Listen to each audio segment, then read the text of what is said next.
গরমে না আর আমি মর্নিং থেকে ব্লগ শ্যুট করতেই পারছি না। কেন জানো তো? ব্লগ করতে গেলে নিজেদেরকে একটু ভালোভাবে পরিপাটি হয়ে আসতে হয়, একটু জামা কাপড় ঠিকঠাকভাবে আসতে হয়। তো সকালে আমার আর ইচ্ছেই করে না যে এক্সট্রা করে নাইটি ছাড়া আর কোনোভাবে একটু টিপটপভাবে বা আসি আর কি। তো বুঝতেই পারছো এই গরমটা যতদিন না যাবে না, একটা অস্বাভাবিক গরম, সবাই হাঁসফাঁস করছে। তো বলার কিছু নেই, ওই জন্য আজকে না একটু তাড়াতাড়ি সন্ধ্যা দিচ্ছিলাম। যাওয়ার কথা ছিল এক মানে কাজে, লেক মলে যাওয়ার কথা ছিল। লেক মলে 14 আর 15 5তলায় এক্সিবিশন হচ্ছে। তো সেখানে আমার এক পরিচিত আর কি, আশিসের সঙ্গে মানে কাজকর্ম একসাথে করে, তার ওয়াইফ একটা মানে ক্যান্ডেলের স্টল দিয়েছে। তো আমি সেখানেই যাব ভেবেছিলাম, কিন্তু এত কাজের ব্যস্ততা আশিসের যে আমি নিজেও যেতে পারলাম না। আর ভাবলাম যে একা গিয়ে তো লাভ নেই, আশিসকে নিয়ে গেলে তবেই একটু ঘোরাফেরা হবে, টুকটাক কিছু কেনাকাটারও আছে, সেগুলোও তাহলে করতে পারবো। তো সেই জন্য আমি তাড়াতাড়ি করে আজকে সন্ধ্যা দিচ্ছিলাম। তোমাদের সাথে গতদিন শেয়ার করেছিলাম যে আমি বেশ কয়েকটা ধুনি কিনেছি, ভীষণ ভীষণ ভালো এই ধুনিগুলো। কিনেও আমি ব্যবহার করিনি, ভাবতাম বেশি ধোঁয়া হয়, কিন্তু ওই যখন আর কি একটু আমার সমস্যা হচ্ছে, যখন সবাই বলছে তখন আমি এগুলো করছি। মানুষ যখন ফিল করে, যে ফিল করে শুধু সেই জানে যে তার সাথে কী হচ্ছে, বাকি কেউ কিছু জানে না।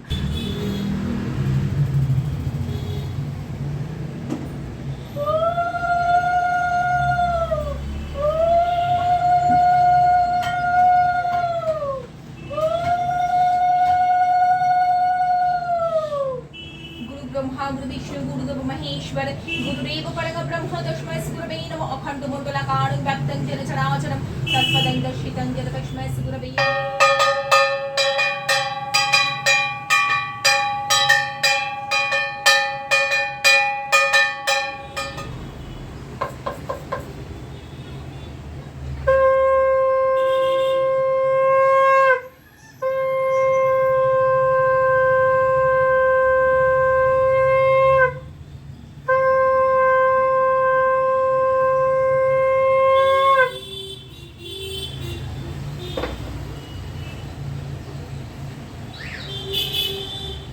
আর এটা একদমই ঠিক, ভালো করে পুজো পাঠ করলে, ঘরে ধূপ ধুনো দিলে মানে ঘর থেকে নেগেটিভিটি যেতে বাধ্য। অনেক সময় হয় দেখবে স্বামী স্ত্রীর মধ্যে অকারণ ঝগড়া অশান্তি হয়, কিছুই না, এগুলো নজর লাগা।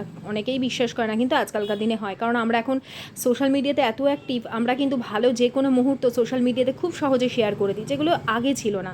তাহলে অনেকেই বলবে কারণ যে আগে তো এসব হতো না, এখন হয়। হরে কৃষ্ণ কৃষ্ণ কৃষ্ণ হরে হরে, হরে রাম রাম রাম হরে হরে, হরে কৃষ্ণ কৃষ্ণ কৃষ্ণ হরে হরে, হরে রাম রাম রাম।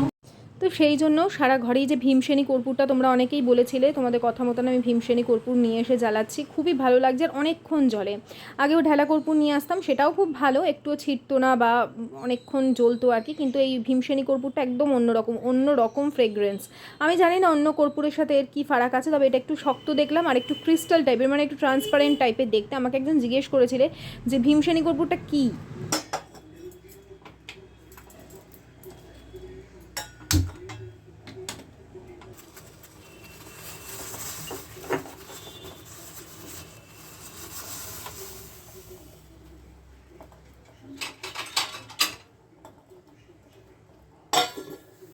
তো পুজো দেওয়ার পরে অবশ্যই একটু চা খাই, তবে লিকার চা খাচ্ছি। এত গরম না, আমার না দুধ চা খাওয়ার ক্রেভিং খুব একটা হচ্ছে না। দুধ চা খেলে আরও বেশি গরম লাগছে, আর সবসময় তো এসি চালিয়ে বসা যায় না, ঘরের কাজ রান্নাবান্না করতেই হয়। আজকে অনেক দিন বাদে এই সালোয়ারটা পরেছি। কেমন লাগে তোমাদের এই সালোয়ারটা বলো তো? আমার তো ভীষণ ভালো লাগে, এটা না চিনন। তো আশিস আমার আর মায়ের জন্য করেছিলাম চা, তারপরে আশিস এলো। আর এই যে ওটস বিস্কিটগুলো, আমার এই লিকার চা খেতে তো খুব একটা ভালো লাগে না, কিন্তু এই খাওয়ার সময় যে ওটস বিস্কিটটা খাবো, এইটার নেশায় আর কি খেয়ে নিই। না, ওটস বিস্কিটটা একেবারেই খুব মিষ্টি নয়, তবে খুব কিন্তু যে তোমার বিস্বাদ তাও নয়। কিছু কিছু ওটস বিস্কিট আছে একদম বিস্বাদ। তা আশিস এসেছিলো এই সময়, আমাদের নিচের গোডাউনেই অ্যাকচুয়ালি কাজ হচ্ছে, তো সেই জন্য ওপরে মাঝে মাঝে আসছে। তা বললাম যে একটু চা খাও, চা খেলে ফ্রেশ লাগবে। আর আয়ুষ্মানকে এরপর আমি পড়া থেকে আনতে যাব। দেখো অবস্থা কীরমভাবে ভিজেছে, ওই ঘামে, এটা পুরো ঘামে জামাটা দেখো ভিজে চুপচুপ করছে। দেবো একবারে, বেশি স্টাইল হয়ে আছে, খুব রাগ হয় জানো তো। ওরা যেখানে ইংলিশ পড়তে যায় তারপরে বেরিয়ে ওর বন্ধুরা মিলে সবাই মিলে 1 ঘন্টা আমরা মায়েরা আরও বসে থাকি যে ওরা একটু খেলবে। তো সেই খেলতে গিয়ে এই অবস্থা হয়। পাশেই একটা বিশাল পার্ক আছে, আমরা সব সিটে বসে থাকি আর ওরা খেলে। আর এই যে আমি গালা কোম্পানির এইটা কিনেছি, কারণ এটা একদম শেষ হয়ে গেছিলো, মানে এই ওয়াইপারটা। এটা ছাড়া তো জানোই সেই একদম ছিঁড়ে গেছে, সেই ছেঁড়াটাই আমি ব্যবহার করলাম এতদিন, সেটাও ফেলিনি। তো আয়ুষ্মানের জন্য আমি একটা চকলেট হরলিক্স নিয়ে এসেছি। রোজ রোজ মুসলি খাচ্ছে, আমি বললাম যে একদিন হরলিক্স খাবি একদিন মুসলি খাবি। আর চকলেট হরলিক্সটা খেতে ভালোবাসে, একটু বিস্কিট দিয়ে দিলাম বা একটু ব্রেড সেঁকে দিলাম, তাই দিয়ে দুধ দিয়ে হরলিক্সটা খেলো। তাহলে আর চাটা ডেলি খাওয়া হবে না, না হলে না নিজে এসেই বলবে একটু চা করবে। তো ওই দুটো থাকলে কি এগুলো ভালোবাসে। তবে আজকে নিজে থেকেই বললো মা একটু ম্যাগি করে দাও। আর ম্যাগিটা মাঝে আমার ফ্রিজে কিনে রেখে দিই আমি, কিন্তু এনে, কারণ আয়ুষ্মান খুব বেশি ম্যাগি খেতে পারে না, একদিন খেলেই ওর বলে আমার অস্বস্তি হয়। তো আমরা কেউই খুব বেশি ম্যাগি খাই না, ইচ্ছে হলে একটু ভালো লাগবে এই জন্য আর কি একটু অন্যরকম করে বানাই। তো ভাবলাম যে তোমাদের সাথে শেয়ার করি, তোমরা কে কে এইভাবে বানাও। একটু কাঁচা লঙ্কা, একটু পেঁয়াজ কুচি, একটা ডিম দিয়ে ভালো করে ভাজা মতন আগে করে এটাকে তুলে নিই, কড়াইয়ের মধ্যে করে নিচ্ছি। অনেকেই বলে যে তোমাদের সেই ডেলি ব্লগের একঘেয়ে কাজ, অনেকেই আর কি 2-1জন আসে কমেন্ট করে। তবে একটা কথা বলি, এমন অনেক মেয়েরা আমরা আছি যাদের ভালো লাগে না এক সময় সংসার করতে, মানে কোথাও চলে যাই, কোথাও কয়েকদিনের জন্য ঘুরে আসি, বা কোথাও একটা দৌড়ে ছুটে পালিয়ে যাই। তো সেই সমস্ত মেয়েদের বা সেই মন খারাপকে ভালো করবার জন্য এই যে ডেলি ব্লগগুলো, যারা আমরা কাজকর্ম, সংসারের কাজকর্মকে তুলে ধরি এবং নিত্যদিনের যে মানে চলে আর কি যা যা সংসারে, সেগুলোকে তুলে ধরি, সেই ব্লগগুলো কিন্তু ভীষণ তারা কানেক্ট করতে পারে। আর আমি ঠিক সেইভাবেই তাদের সামনে প্রেজেন্ট করি, যাতে তারা নিজের লাইফের সাথে রিলেট করে। আর তার কারণেই কিন্তু তাদের কাছে কখনো ব্লগ একঘেয়ে লাগে না। আমার তো লাগেই না। আমি এমন অনেক ব্লগারদের ব্লগ দেখি যারা শুধুমাত্র কাজ দেখায় না, কাজ থাকে তার সাথে সাথে সংসারের ওঠা পড়া, মনের দ্বন্দ্ব সবটাই শেয়ার করে। আমি তাদের মধ্যে একজন, যে আমার ভেতরের কোনো দ্বন্দ্ব চললে সেটাকে আমি ঠিক এদিক ওদিক করে শেয়ার করে দিই, যাতে আমার ভেতরটা হালকা হয়। কারণ কাছের মানুষের থেকে বলে না, নিজের থেকে পর ভালো আর পরের থেকে জন ভালো, কারণ ওই জনেরাই আমাকে অনেক সাজেশান দেয়। আর আমি নিজে বা ঠিক করেছি, আমার ফেসবুকে তো তোমরা জানো এখন আমি কোনো ভিডিও শ্যুট করি না, ভিডিও পোস্ট করি না, ওটা আমার পার্সোনাল অ্যাকাউন্ট। ওখান থেকে আমি বেশ কিছু আত্মীয় স্বজনদের বাদ দেবো, দিয়ে আমার যারা সাবস্ক্রাইবার তাদের অ্যাড করব ফ্রেন্ড লিস্টে।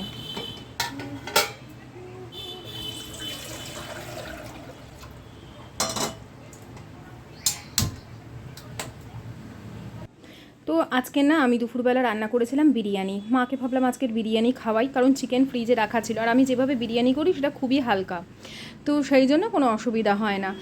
আর একটুখানি আর কি কম হবে, ভাবলাম রাতেও করে নিই, কারণ এখন কি করি একবেলায় রান্না করে রাখার চেষ্টা করি। তো ওই একটু ভাতটা কম হবে বলে, গ্রেভিও আছে, সব রাখা আছে, খালি একটু ভাতটা করে নিতে হবে, মানে বিরিয়ানির রাইসটা করে একটু ওই গ্রেভি চিকেন অ্যাড করে নিলেই বিরিয়ানির মতন হয়ে যাবে। সাথে একটুখানি ওই গন্ধ টন্ধ দিতে লাগে না, জাস্ট ভাতটা অ্যাড করলেই হয়ে যায়। এখন ওই ম্যাগি বানিয়েছিলাম, সেই বাসনগুলোও টুকটাক করে ধুয়ে নিই। কাজ হতে থাকলে পরপর করে নিই, তখন একটা আলাদা এনার্জিতে একভাবে কাজ করি। কাজ করবার সময় আর ফোন ঘাঁটি না বা অন্য কোনো কাজে মন দিই না, বা কেউ যদি কথা বলে তখনও রাগ হয়। সব কিছু নিট অ্যান্ড ক্লিন হবে, তারপর নিয়ে ধীরে সুস্থে ফোনটা নিয়ে বসবো, তার একটা আরাম। তো যেটা বলছিলাম, অনেক সময় আমাদের যে ঘরের কাজকর্ম করতে ইচ্ছে হয় না, তার অনেক কারণ থাকে, অনেক রিজন থাকে। তারপরেও আমরা কিন্তু নিজেদেরকে মোটিভেট করবার চেষ্টা করি। আমি কারোর ব্লগ দেখে মোটিভেট হই, কখনো নিজের ব্লগ দেখেও মোটিভেট হই, কখনো প্রাণায়াম, ধ্যান, ঈশ্বরের নাম ভজন করেও মোটিভেট হই, আর সেগুলোকেই আমি আমার ব্লগে তুলে ধরি। আর ঠিক এই কারণে আমি যখন কখনো ব্লগ দিই না, আমার বন্ধুরা আমাকে মিস করে, তারা আমাকে এতটাই আপন করে নিয়েছে। তো এই যে রাত্রিবেলা আগে মাকে খেতে দিয়ে দিয়েছিলাম, মা একটু তাড়াতাড়ি খায়, মাকে দিয়ে দিয়েছি। আশিসের জন্য অনেকক্ষণ অপেক্ষা করলাম, এই সময় 10:30 বেজে গেছে, 11:45।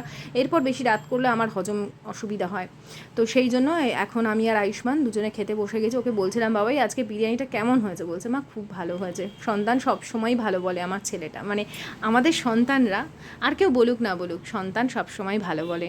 এটাই হচ্ছে আমাদের মায়েদের জীবনের সার্থকতা বা সেরা পাওয়া। তো এই যে একটু চিকেনের গ্রেভিও ছিল, তো খাওয়া দাওয়া করে আমি বাসন টাসন মেজে নিয়েছি। এখনও আশিস আসেনি, এবার আসবে। আর এই আয়ুষ্মানের স্কুলের জলের বোতলগুলো ভরে নিচ্ছি। এই সময় আশিস এসছে, প্রায় 11:30, 11:45 বাজে। ওর খাবারটা বেড়ে গরম করতে দিয়েছি মাইক্রোওভেনে।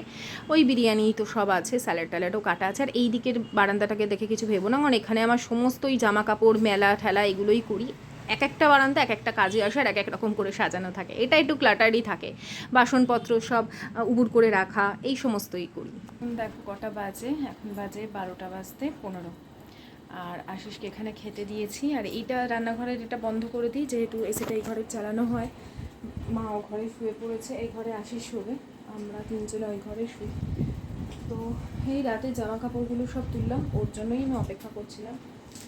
আমাদের তোমাদের বললাম না, নিচে সারা রাত কাজ হচ্ছে, 4টে অবধি ছেলেগুলো কাজ করবে, এসির মেকানিক ছেলে দুটো, ওরা সারাদিন এখানেই খাওয়া দাওয়া, এখানেই সব কিছু করেছে। আর খুব এখন মানে কাজের চাপ আশিসের খুব। আমাদের আজকে একটু মানে আমার এক জায়গায় যাওয়ার কথা ছিল, আমি বলেছিলাম যাব, সেখানেও যেতে পারিনি। কি করব, বেশি প্রেশার তো, ও কাজও করবে, আবার যাওয়ারও একটা আসা যাওয়ার একটা ধকল, ওই জন্য যাইনি। তার উপরে চূড়ান্ত গরম, এই গরমে যে ওরা এইভাবে কাজ করছে আমি খালি ভাবছি, মানে আমরা তো তাও ফ্যানের তলায় বসে আছি, ওদের এত গরমে কাজ করতে হচ্ছে, এত কষ্ট প্রচুর। আমার ছেলেটা আজকে খেলেছে দেখলে তো, পুরো জামাটা পুরো ও একটু বেশি ঘামে, গলা থেকে পুরো মুখ থেকে মাথা থেকে জল নামতে থাকে, প্রচুর ঘেমেছে আজকেও। তো এগুলো এখন জায়গা মতন রেখে দিয়ে আসি। আর আয়ুষ্মানের কালকে পিটি আছে, পিটি ড্রেসটা বের করে রেখে আসি। বাবাই শুয়ে পড়ো কিন্তু, ঘুমাও। আর এই যে রাত করে হলেও আয়ুষ্মানের পরের দিনে জামা কাপড় সব গুছিয়ে রাখা, টিফিন বক্স টক্স সব কাছাকাছি রাখা, এই সমস্ত করে তারপরে ঘুমোতে যাব। আজকের মতন ভিডিওটা ছোট্ট করে এখানেই শেয়ার করলাম। সকলে খুব ভালো থেকো, টাটা।